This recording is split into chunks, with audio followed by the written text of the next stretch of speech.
أعوذ بالله من الشيطان الرجيم. بسم الله الرحمن الرحيم. إن الذين يكفرون بآيات الله ويقتلون النبيين بغير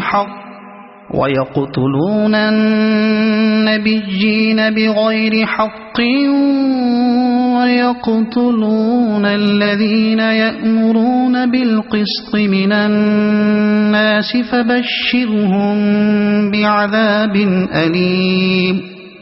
أولئك الذين حبطت أعمالهم في الدنيا والآخرة وما لهم من ناصرين.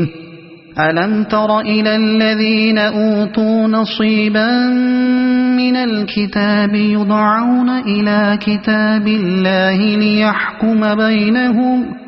ليحكم بينهم ثم يتولى فريق منهم وهم معرضون.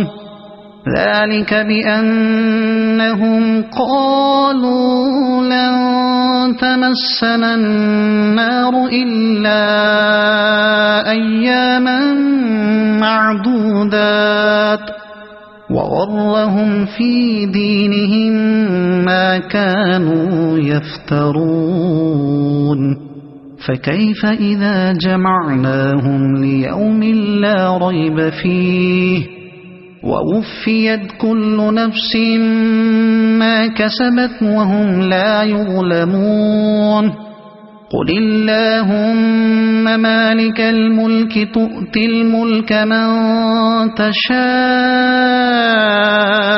وتنزع الملك ممن تشاء وتعز من تشاء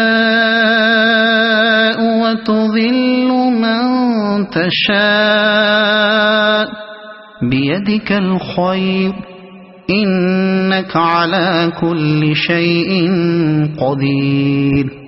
تولج الليل في النهار وتولج النهار في الليل وتخرج الحي من الميت وتخرج الميت من الحي وترزق من تشاء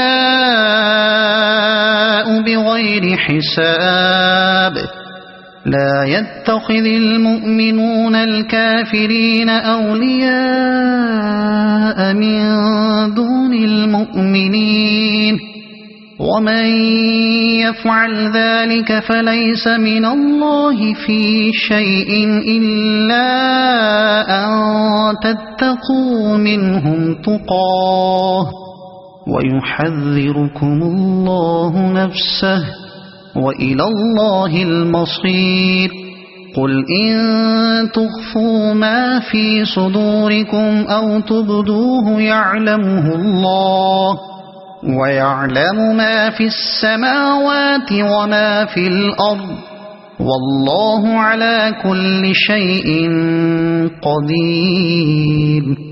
يوم تجد كل نفس ما عملت من خير محضرا وما عملت من سوء تود لو أن بينها وبينه أمدا بعيدا ويحذركم الله نفسه والله رؤوف بالعباد.